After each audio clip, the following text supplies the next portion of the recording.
পারমাণবিক বিদ্যুৎ উৎপাদনের যুগে প্রবেশ করল বাংলাদেশ। আর এর মধ্য দিয়েই পারমাণবিক শক্তি ব্যবহারকারী দেশের তালিকায় বিশ্বের ৩৩তম দেশ হিসেবে নাম লিখালো।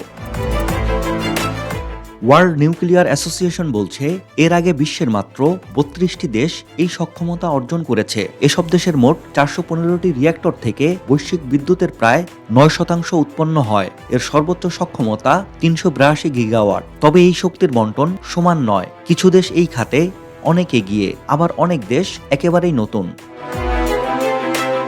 বিশ্বের পারমাণবিক শক্তির বড় অংশ নিয়ন্ত্রণের তালিকার শীর্ষে আছে যুক্তরাষ্ট্র।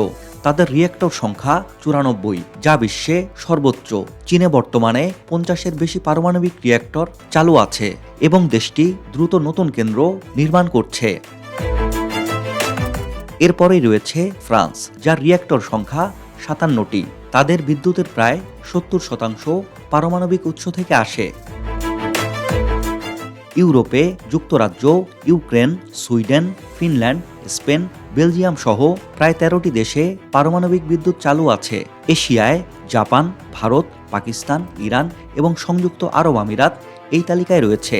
জাপান এক সময় বড় শক্তি ছিল, তবে ফুকুশিমা দুর্ঘটনার পর তাদের কার্যক্রম কমে যায়। তবে তারা এখন আবার ধীরে ধীরে ফিরে আসছে। আমেরিকা মহাদেশে কানাডা, ব্রাজিল, আর্জেন্টিনা ও মেক্সিকো পারমাণবিক শক্তি ব্যবহার করে বিদ্যুৎ উৎপাদন করছে। বর্তমানে রাশিয়া শুধু নিজ দেশে নয়, অন্য দেশেও প্রযুক্তি ও সহায়তা দিচ্ছে। দক্ষিণ কোরিয়াও এই খাতে গুরুত্বপূর্ণ, বিশেষ করে রপ্তানির ক্ষেত্রে।